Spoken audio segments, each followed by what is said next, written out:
focus is on Einstein. He is considered one of the greatest scientists in human history, and he profoundly changed the way we view reality. Now, reality doesn't change. It's not like the Earth was flat when we thought it was flat and then all of a sudden became round later on. But in terms of epistemology, what we know, our reality kept changing through history. For thousands of years, we lived in a world of gods and the supernatural. Then came the pre-Socratics, the first philosophers, the first scientists with their different ideas. And when the dust settled, we found ourselves living in an Aristotelian universe, where the earth was at the center and the heavens went around the earth. And that changed in the 17th, 18th century, and we started living in Newton's universe, this Newtonian universe with his gravity and his classical physics. But then our reality changed yet again in the early 20th century, and it changed radically because of one man. And that man is Einstein. We are all of us living in Einstein's universe now. And what that reality is like, that is what we will explore today. Okay, so first we'll go through a brief background coverage, and then we'll cover Einstein's theory of relativity, specifically his special relativity, and then his general relativity. At the risk of sounding repetitive, let me take a few minutes here to do a brief recap. We started with the pre-Socratics. They believed that there was some firm foundation underneath the changing world of doxa, the world of appearance, the idea of arche, the underlying stuff that makes up all of reality. And Thales thought that was water, and Anaximander thought that was the infinite, the boundless, the unknowable. Then Anaximenes said that that was air. And then we had Xenophanes, who said that was earth. And then lastly, Heraclitus, who said everything is fire. But with Heraclitus, the interpretation is that fire is a symbolic, and it's not really matter, but rather Heraclitus believed that the entire universe was governed by some kind of principle or laws that he called logos. And then we came to Parmenides, the philosopher of being, and his great argument for being, which still challenges us today, where he makes the argument that there cannot be any real change, since nothing can come from nothing. Something always has to come from something, and something cannot become nothing. Therefore, there can never be anything like true change, and change is only an illusion.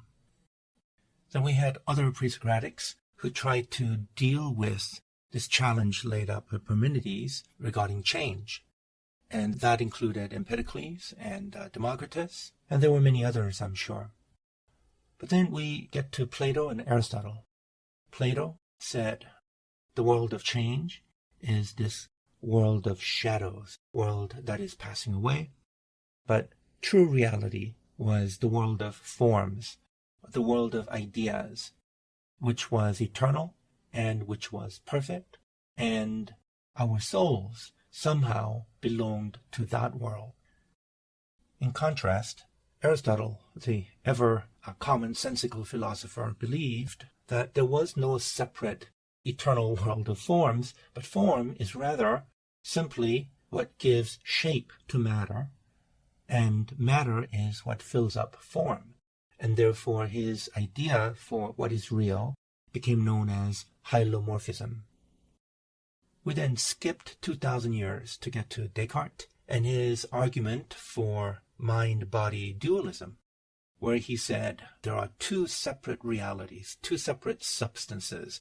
One is the physical reality, the mechanical, mechanistic reality of this world.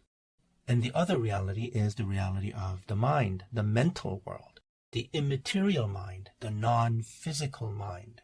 And this has come to be known as Cartesian dualism. And it gave rise to a philosophical problem known as the mind-body problem. We then very briefly passed over Locke, who said knowledge is limited to experience, that our mind is tabula rasa, and because human beings are limited to human experience, truths can only be probable, and they are subject to change. And perhaps unwittingly, he opened the door to skepticism, which was, we said, flung wide open by David Hume. Human skepticism undermines our faith in reason at the most basic level, at the level of things like cause and effect. And once we become skeptical of the most basic aspects of reason, or the supremacy of reason, Hume said reason was no different than instinct, then that undermines the whole field of science. An answer to this challenge that was put forward by Hume came from the great philosopher Immanuel Kant and his Copernican revolution, where he argued that we can have confidence in our world, in this world of appearance, doxa, because our mind actually shapes what we see.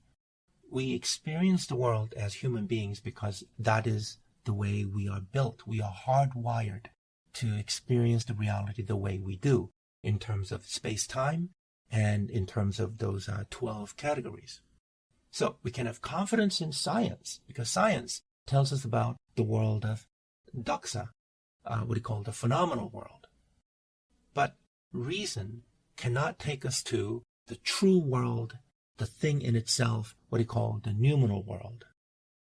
He made it so that we cannot take ourselves to that world, that noumenal world, the world where God and the angels live, perhaps. But that world we cannot get to using reason. Only faith in the revealed truth of religion can get us there. So, where did Kant get us? This dialogue that stretched for thousands of years began with the pre-Socratics. The question of what is real ends with Kant saying, basically, we don't know. We can't get to that ultimate reality, the thing in itself, the noumenal world, because, he says, reason cannot take us there.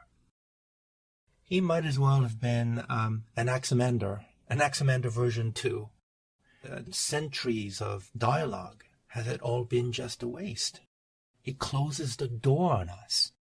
And I briefly talked about German idealism. I gave the example of Fichte, Hegel, and Schopenhauer, and others who tried to break through this limit that Kant put on reason. And I said if Kant were around, he would have rebuked them for being delusional. He is saying, you guys are just making things up. And that is probably the strongest criticism that could be leveled against German idealism, is that they're just making things up. This Hegel saying, our reality is actually spirit expressing itself, or Schopenhauer's blind, malignant will that is this world. It just seems made up. So Kant is saying that there is a limit to reason. Let me use the word circumscribe.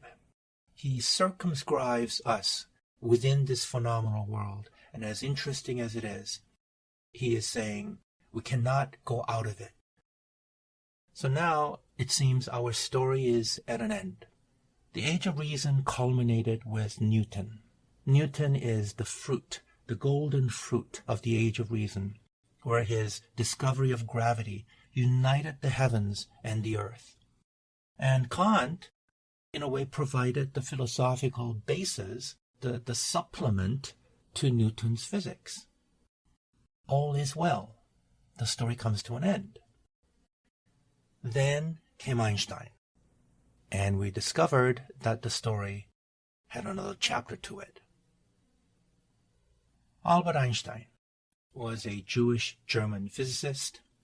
He had a fascinating life, and I'm sure you know a lot about it already.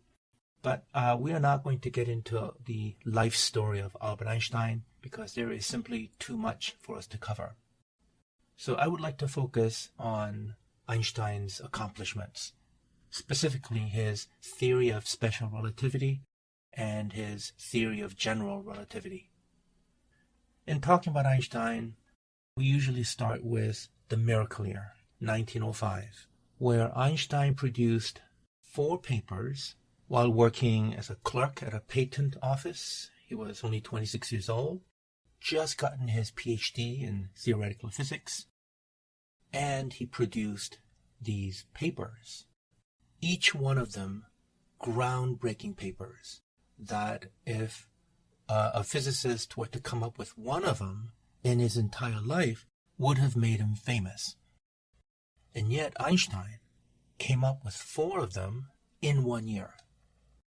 One of those papers was the equivalence of mass and energy paper. That's the paper that contains E equals mc squared, perhaps the world's most famous equation. But that paper apparently was just an afterthought to the paper that really made Einstein's fame, which is the paper on special relativity. Yet another paper that he had written, I think this was the first of the 4, was a paper on photoelectric effect. And in that paper, Einstein first applied the photon theory of light, that light is not just a wave, but it comes in a packet of energy that later on, I think, came to be known as photons. And the 4th paper that he wrote was on something called Brownian motion. And that was also an important paper because apparently it proved beyond a shadow of doubt that atoms were real. Apparently until that time, even until that time, the beginning of the 20th century, the existence of atoms was a matter of debate. So in 1905, basically established Einstein as this wonder boy, this young physicist who did something truly remarkable. But that wasn't the end of Einstein, obviously. He ended up publishing over 300 papers in his life. And 10 years after his special relativity paper, he published perhaps his most important paper on general relativity. Einstein's relativity brought about a paradigm shift in science, and we'll talk about that soon.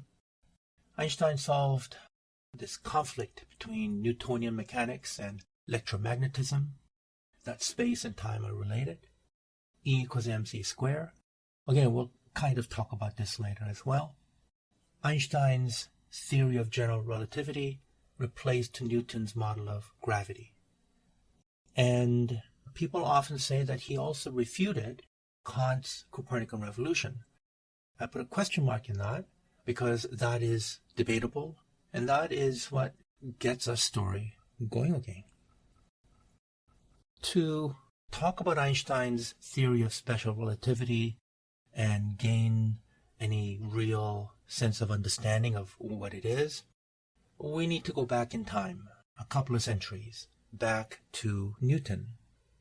The most significant accomplishment by Newton, by all accounts, is his discovery of universal gravitation. The same force making an apple fall to earth is also what holds the moon in the sky. I mean, we say hold, but really what gravitation tells us is that the moon is falling, just like the apple is falling. It's just that the moon is going at a certain speed, and it's falling in such a way that it ends up going around the earth, and that's what an orbit is all about. It's in a state of constant falling. So every object in the universe attracts every other object, and that's what gravity does. That's Newton's great discovery. He also gave us a universe that is called a clockwork universe, where every event is completely determined by the initial motions. This is Newtonian physics. And for Newton, space was absolute, time was absolute. They were like the stage upon which all of the universe played. Now, one criticism of Newton's gravity right from the beginning was that it was action at a distance. How could gravity transmit information instantaneously? Newton himself thought this violates the principle of locality, meaning either something is here or something is there. It cannot be at two places at the same time. If something at the other end of the universe all of a sudden disappeared, if some large planet at the other end of the universe all of a sudden disappeared, that effect, that tiny effect of change in the gravity and the nature of how every object is pulling each other, that change will instantaneously be reflected on here on Earth. So how could it travel so much distance all at once? See, the principle of locality seems to be violated, and Newton just simply said, and I'm paraphrasing, we don't know why that happens. All I can do is describe how gravity works, but what it actually is, I have no idea. Another thing that we need to go over is the Newtonian principle of relativity. This is a consequence of us having this absolute sense of space and time, and this is a very commonsensical idea. The laws of motion are the same for anyone, provided that he or she is in uniform motion. So such statements as, I am moving or I am at rest, are only meaningful when they are about motion or rest relative to something else. Okay, what does that mean? It's pretty simple. Imagine you have two carts, a red cart and a blue cart. Let's say the red cart is traveling at 50 kilometers an hour. The blue cart is traveling at 30 kilometers an hour. Okay, then what is the speed of the red cart relative to the blue cart? Well, you minus the speed of the blue cart from the red cart, so the relative speed is 20 kilometers an hour. On the other hand, let's say the blue cart is heading east at 30 kilometers an hour, and the red cart is heading west at 30 kilometers an hour. You ask, what is their relative speed? Well, it would be 60 kilometers an hour. So it's just a very simple concept, this Newtonian principle of relativity. Okay, why did I talk about this Newtonian principle of relativity? Well, something started happening in the late 19th century that puzzled the scientific community. In the 1860s, the mathematician physicist Maxwell found that electricity and magnetism, there were two aspects of the same thing that he called electromagnetic waves. And then he mathematically calculated the speed at which these waves traveled, and he found that they were exactly the speed of light. Now, the speed of light is the fastest traveling thing in our universe. It travels at about 300,000 kilometers a second. So, tick, and the light has traveled, the Earth went around it 7 or 8 times. And they discovered that this light was actually electromagnetic waves. And since then, experiments after experiments have proven that this speed of light never changes, no matter what the frame of reference is. Now we have to pause here and repeat that over again. No matter what its frame of reference is. So that is a direct contradiction of the thing that we just covered, Newtonian principle of relativity. We were living in a Newtonian universe, and its operating principles were the Newtonian mechanics. And yet here was light. Its speed never changed, no matter what the frame of reference was. So to give you an idea of what that is, we have some pictures down here of a flashlight and a girl. Let's say the flashlight is traveling toward the girl at an incredibly fast speed, half the speed of light. So then, what is the speed of light when it reaches this girl? It should be the speed of light plus the speed at which the source of light, that flashlight, is traveling, which is half the speed of light. So the speed of light when it's reaching the girl should be 1.5 times the speed of light, and yet scientists found this was not the case. The speed of light is always the same. And you have another experiment that's the opposite of the first one. Let's say you have the flashlight again, the source of light that is traveling away from the girl, and it's traveling at an incredibly fast speed that's like half the speed of light. Then the speed of light reaching the girl should be the speed of light minus the speed at which the flashlight is traveling, which is 0.5 times the speed of light. Therefore, the speed of light should be only 0.5 times the regular speed of light. And then the third picture, what happens if the flashlight is traveling east and the girl is on an incredibly fast rocket ship traveling west, and they're both traveling at half the speed of light? Then the speed of light relative to each other should be speed of light plus 0.5 from the flashlight plus another 0.5 from the rocket. So it should be 2 times the speed of light. And yet, again, the speed of light is always the same. This makes no sense. I mean, we don't have to be a physicist or a scientist or mathematician to know how our world works. Speeds change relative to the objects that are being compared. So the scientists, they gotta be wrong when they say the speed of light never changes. What is going on? So this apparent contradiction of the Newtonian principle of relativity was something that nobody could make any sense of until Einstein's theory of special relativity. Einstein's ingenious solution to this seeming contradiction was really ingenious because ingenious is what a genius does. But his simple, very simple solution to the problem was that since light is invariant, its speed doesn't change, that must mean what changes is space and time. And this is the heart of Einstein's special relativity. So as something approaches the speed of light, time dilates, it lengthens or slows down, and space contracts or it shortens.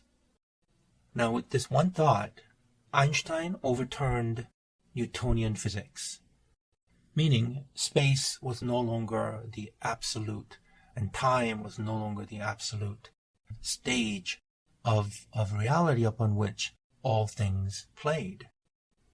Rather, space and time were themselves part of what made this universe tick.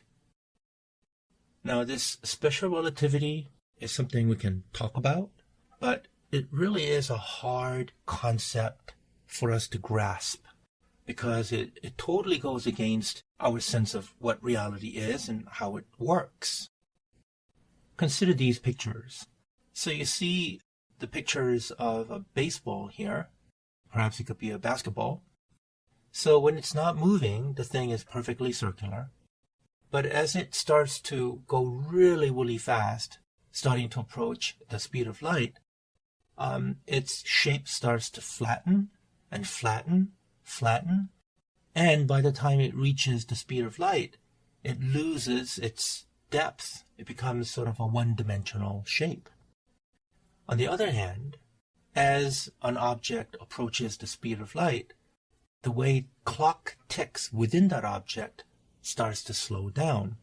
And you see the pictures here to the right. The thing that looks like a little container is supposed to represent an atomic clock. So the clock ticks, tick, tock, tick, tock. That's what the up arrow and the down arrow represent. But the way the time tick-tocks gets lengthened when that atomic clock starts to travel really fast. So instead of going tick-tock, it starts to go tick-tock. It lengthens out. So what happens is, as time slows, space contracts. Space contracts, meaning time slows down. So that tells us that space and time are related. Another mathematician, Minkowski, called this space-time, a single four-dimensional fabric. In other words, space and time are not separate, but they are related. They are the same sort of a grid that makes up a single four-dimensional reality. And this space-time is what we call our universe now. And as much as we call our universe space-time, we are now living in Einstein's universe. The problem with this Einstein's universe is it doesn't make any sense to us. If I was that ball traveling at the speed of light, from the outside we see it spatially, we see it contract and lose its depth, becomes like a one-dimensional thing. But if I was actually the ball itself traveling at the speed of light, I look at myself and I am still a perfectly round circular ball. In the same way, if I was that tin can, the atomic clock, if I was the one traveling at the speed of light or near the speed of light, for me, time doesn't slow down. For me, time is ticking exactly the way it was when I was stationary. How is that possible? Even if we accept that it is true, it is really difficult for us to get our head around this idea of special relativity. And one of the most dramatic consequences of accepting special relativity is this thought experiment called twin paradox. The twin paradox is something you already know from the movies. Interstellar is the latest example of it. Basically, what happens in a twin paradox thought experiment is what we call simultaneity gets broken. Simultaneity of time, simultaneity of the present. Let me quickly go through the pictures here below. So what happens here is you have twin brothers. Let's say one stays on Earth. The other one takes a spaceship and he travels at 0.8 times the speed of light. And he travels for 7.5 years, and then he returns to the Earth at exactly the same speed, and it takes him 7.5 years to get to Earth. So, for the brother who was on the ship, he is 15 years older now when he reaches the Earth.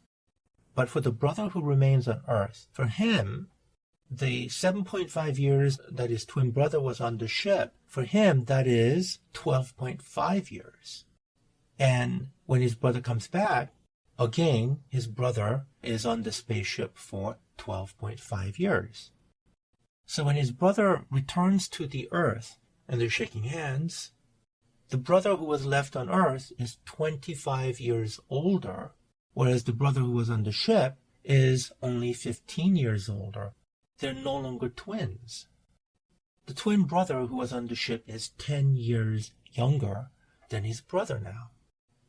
Again, it's very hard for us to make sense of that. How is it possible that I used to be the same as you, and now I am 10 years older than you? Or from your perspective, how is it that you are 10 years older than me? What does that mean for how time passes by with both of us? What does the twin paradox entail? What does it mean? Well, what it means is that simultaneity is relative. Relativity of simultaneity means my present and your present can be desynchronized, can become different. So my present can become your past, or my present can become your future. In other words, this break of simultaneity means presentism cannot be true. Now, what is presentism? Presentism is a very commonsensical view of reality that says only the present exists. A length of time is really only a length of memory or of expectation. This is a famous quote by St. Augustine, who said, there is a present of things past, which is memory. There's present of things present, which is our senses. And then there is present of things future, which is our expectations for the future. But in reality, the past no longer exists. It is gone from us. And the future doesn't yet exist. That's why it's the future. That's a very commonsensical view of reality that most of us hold. We don't think the future exists yet, and we think the past is gone. But Einstein's special relativity implies, or perhaps I should say entails, past, present, future, all exist together in a single space-time reality, and that is called eternalism. And some of you may remember this word from when we were talking about Parmenides. Parmenides' argument implies eternalism. So, as I said, Einstein's special relativity, we can talk about it. We can even say, oh, I understand what it is. But it really is a difficult concept for us to get our head around, because it totally goes against what we consider is real, to think that the past, present, and future are all part of the same existence, part of the same being. That's just not how we experience reality. Another consequence of Einstein's special relativity is this most famous equation, E equals mc squared. Now, I am not a physicist. I don't know how this equation works in detail, mathematically. All I can tell you is what I've read on the subject, what superficial level of understanding that I have achieved with you. And some of you, if you are in the sciences, engineering, or perhaps even physics, you may have a much better understanding of what E equals mc squared is than me. Having said that, E equals mc squared is one of those equations that changed how we see the world. So what does the equation mean? It means mass is equal to energy. Mass is often used interchangeably with weight, but mass refers to how much matter is in a body. It turns out mass is itself a pretty complicated concept. It's not what it seems. But we usually say mass refers to how much matter is in a body. For example, a man weighing 90 kilograms on Earth would weigh about 16 kilograms on the moon. That is his weight. His weight would change depending on the gravity of the location he's on. But his mass would stay the same regardless of where he was. And before Einstein, everyone believed that the universe was divided into mass and energy. The two were not the same. Now, it's hard for us to remember how the world was viewed before Einstein because of nuclear weapons. But before Einstein, classical physics thought matter and energy were separate things. All the way from Empedocles, 4 elements, that's matter, and the forces of love and strife, that's energy. All the way down to Newton, matter was matter, and force was force or energy. But Einstein, once he came up with his special relativity, realized that this theory required matter and energy to be equivalent. And he showed they were the same in his 1905 paper, and that paper was not about energy so much as it was about mass. So then, special relativity entails that mass and energy are both but different manifestations of the same thing. Well, what are some of the consequences? Well, for one, matter came from energy. At the time of the Big Bang, the universe was filled with light. Then, as energy started to cool, came matter and antimatter particles, and scientists say there must have been some very slight imbalance between matter and antimatter because, well, we exist today, but we can't see antimatter around us. And mass turns out not to be a property of an object, but about the way energy behaves. Now, we're getting a little ahead of ourselves with quantum mechanics, but according to Frank Wilczek, the theoretical physicist, if a body is a human body whose mass overwhelmingly arises from the protons and neutrons it contains, the answer is now clear and decisive. The mass of that body, with 95% accuracy, is its energy content, he says. What I understand from a saying like that is that even though we talk about us having mass, mass is really just energy content. So we are a bundle of energy. And of course, this is the most famous consequence of that equation E equals mc squared is that even small objects have a lot of energy. And that led to the creation of nuclear bombs and hydrogen bombs. A little side note here.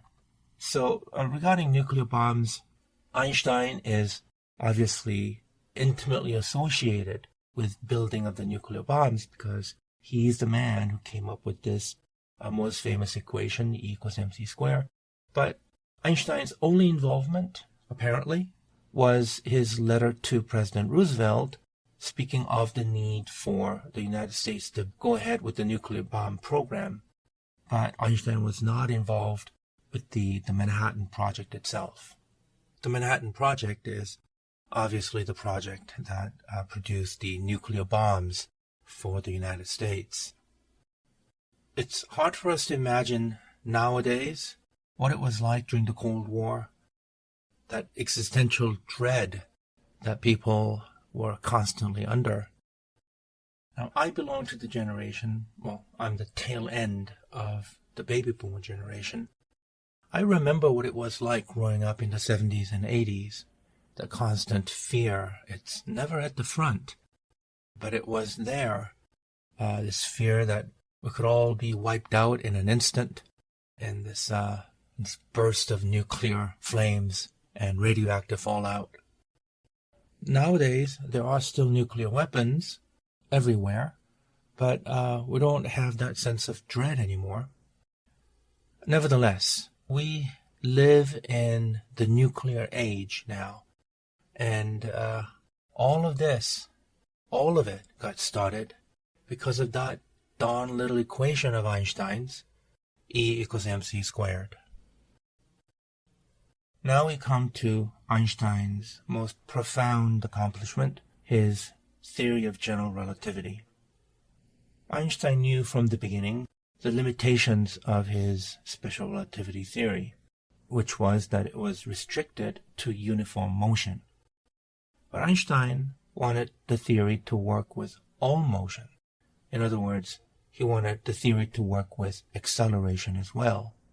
But this was proving to be a much more difficult work, and not just because math was complicated, Einstein just didn't know how to proceed.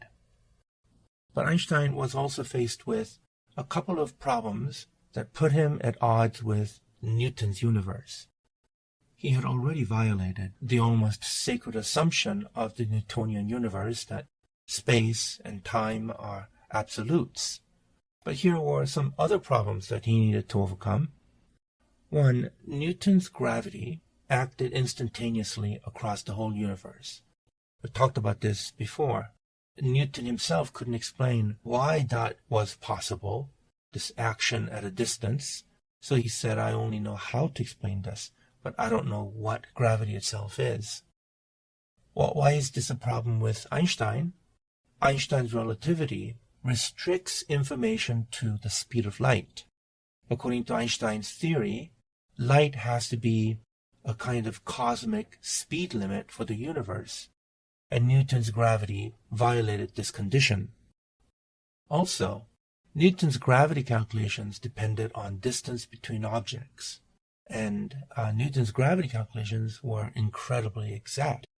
But Einstein's relativity showed that distance is a relative thing as well. So somebody's calculations had to change because his gravity calculations would be inconsistent with Newton's. And so he had to show that his calculations were better than Newton's gravity calculations. Then in 1907, Einstein had an incredible breakthrough, the thing called elevator thought experiment. Einstein called this the happiest thought of his life when this thought experiment came to him. And this elevator thought experiment is incredibly simple. If you're inside an elevator and the elevator was falling, it was free falling, meaning it's falling exactly with the speed of gravity, then all of a sudden the gravitational field will disappear inside the elevator and you will find yourself floating in midair as if there was no gravity. And this elevator thought experiment, this is something that people do all the time nowadays. They ride this airplane, a huge airplane, they go really high, and then the airplane starts to descend exactly at the speed of gravity, And people inside the airplane, they start to float as if they're in outer space. And this is how astronauts train for life in outer space as well. So that was Einstein's thought experiment. If you're inside the elevator that's free falling, all of a sudden you will float as if gravity did not exist. What does that mean? Gravity gets cancelled. It's as if you are inside a spaceship in outer space. So if you were inside a room, could you tell if you were inside a falling elevator or if you were inside a spaceship? I mean, for just that moment, obviously with the elevator, it would come crashing down onto the ground and you would die. But just for the moment when the elevator is falling, could you tell whether you are inside a spaceship or whether you're inside an elevator? You can't. So this is this incredible insight that Einstein called the happiest thought of his life. He realized gravity is indistinguishable from acceleration. Einstein called this the equivalence principle, that gravity is indistinguishable locally from acceleration. And this happy thought made Einstein realize that his general relativity, whatever it turned out to be, had to be a theory of gravity. And this was a big undertaking for Einstein because he realized he did not have the kind of math necessary to work this out, trying to associate gravity, trying to equate gravity with acceleration. And he learned a whole new kind of math called tensor math. And he worked on this for another 7-8 years, and he came up with his general relativity only in 1915, full 10 years after the publication of his special relativity. And in it, he announced that gravity is not really a force, but a curvature of space-time. So this, in a nutshell, is what general relativity is. Gravity is curvature. Matter and energy tells space-time how to curve, and curved space-time tells matter how to move. We have all seen pictures like the one on the slide right now, that gravity as a curvature of space-time is represented two-dimensionally as a net with a grid, and a heavy ball is placed in the middle of the net, creating a curvature. And if you throw in a ball, a smaller ball, to go around that heavy ball, it'll keep going around until it falls into the heavy ball. So that is the analogy that is very often used to explain the fact that gravity is curvature of space-time. So let's go back to Newton's discovery of gravity. So he said gravity is this force that pulls at every object in the universe. The moon is free-falling toward the Earth. It's just that the way it's moving makes it free fall toward the Earth at exactly the kind of trajectory that places it into the orbit of the Earth. So Einstein takes that and changes the force into curvature of space. The moon is traveling in a straight line. It's just that the gravity of the Earth curves the space that the moon is traveling so that it looks like the moon is going around the Earth, but it is actually traveling in a straight line. In the same way, the Earth is free falling around the sun in a straight line. The Earth is going straight. It's just the space around the sun is curved in such a way that it makes the Earth go around the sun. One thing that gave Einstein more confidence as he was working on his general relativity, gave him confidence to keep moving forward, was he did a calculation of Mercury's orbit around the sun. And apparently, this was a well-known problem with Newtonian calculations, because Newtonian calculations produced a slightly inaccurate orbit of Mercury going around the sun. But Einstein's calculations made a much more accurate prediction. So this result gave Einstein more confidence that he was on the right track. It's hard to appreciate what a radical idea this was, because how could anyone have ever imagined that empty space or time could curve? But according to Einstein, space and time, space-time and matter are now inseparable. So we say, remove matter from the universe, and you also remove space-time. This gives an answer to the debate that raged on between the atomist view of the void and the Aristotelian view, which is that atomists believed void was just nothingness, whereas Aristotle thought there could never be anything like true nothingness. Nature abhors vacuum, I think he said. And Einstein's general relativity gives us a startlingly new answer, which is that space-time is not empty space. It is something that is intrinsically bound with matter. And when we talk about space curving, now we're talking about space being non-Euclidean. In Euclidean geometry, parallel lines can never meet. And if you have a triangle, the sum of the angles of a triangle has to add up to 180. But in a non-Euclidean geometry, these things are not true anymore. Parallel lines can meet, and the sum of angles of a triangle can be greater than 180 degrees. Another startling prediction that came out of Einstein's general relativity is that gravity can bend light. People used to think light always goes straight. Because light has no mass, there is no force that can bend light, including the force of gravity. But according to Einstein's theory, because space itself is getting bent, that must mean light must bend as well, even if it has no mass.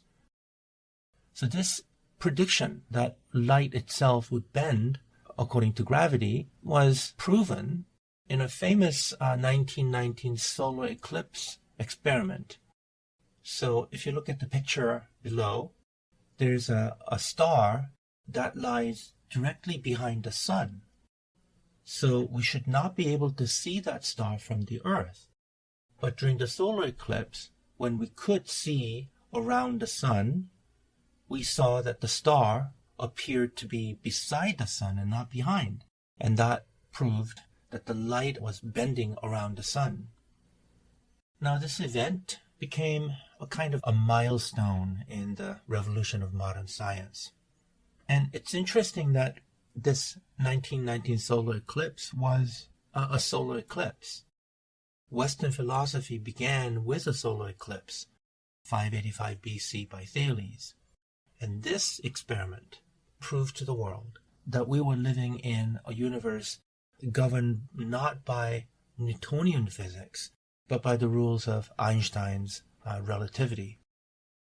So when this experiment proved Einstein's theory that space itself bends, the implication of the proof basically shocked the world, and it made Einstein a global figure. Einstein made headline news all over the world, and it eventually led him to be selected as Time magazine's Person of the Century. This light bending due to gravity has come to be known as gravitational lensing, and since that experiment, astronomers have captured multiple images of gravitational lensing. And here you have an example of gravitational lensing where there are 5 lights. The light in the middle is a galaxy. And A, B, C, D, those 4 lights appearing around the galaxy, they're actually another galaxy that's behind the galaxy in the middle. And that galaxy is appearing as these 4 identical lights around the galaxy in the middle due to gravitational lensing. Another prediction that Einstein's general relativity made was something called gravitational waves. According to Einstein, gravity was not an instantaneous force. There is no such thing as action at a distance. So then gravity should travel at the speed of light. That must mean if something changes, like a planet disappearing, like I was saying, that change of gravity should ripple through the fabric of space-time at light speed. And this apparently was first confirmed only in 2015. Yet another prediction that Einstein made was the existence of something called black holes. And for many, many years, black holes were purely a conjecture of the physicists until they were finally discovered. A black hole is an object with such density of mass that its gravity becomes incredibly strong, so strong that nothing can escape its pull, not even light.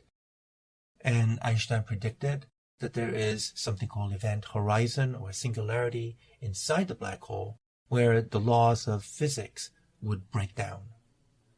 General relativity also predicts time dilation in much the same way as special relativity. The curvature of space also produces time dilation as if you were traveling at a very fast speed.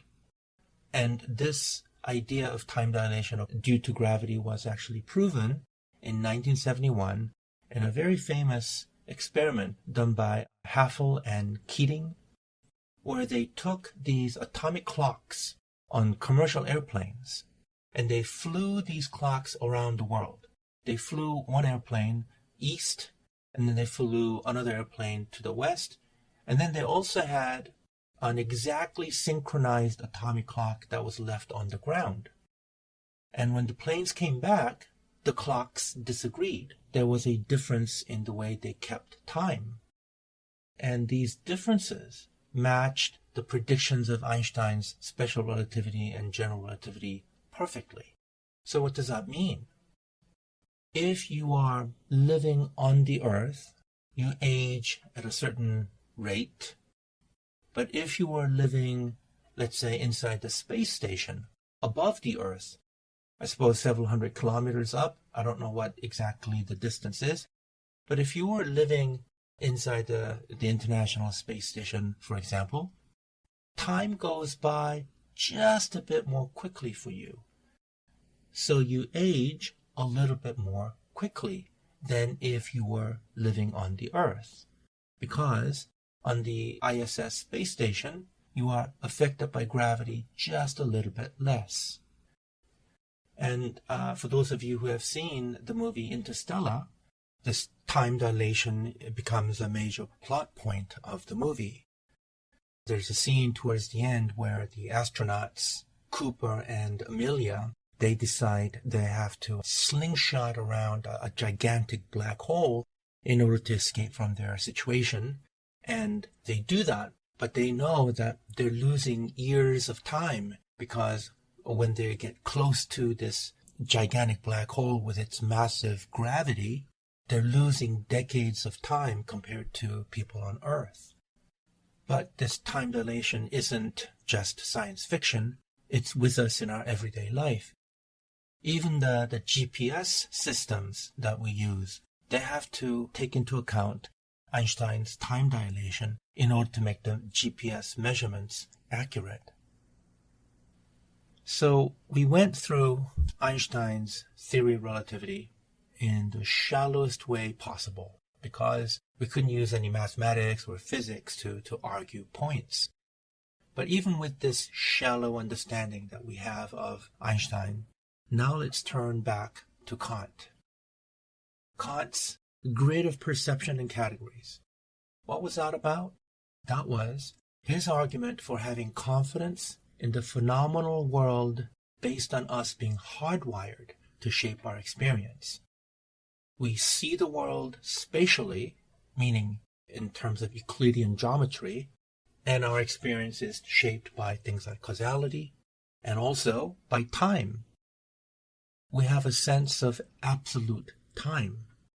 Time is not relative to us. We cannot all of a sudden switch our sense of the present to yesterday.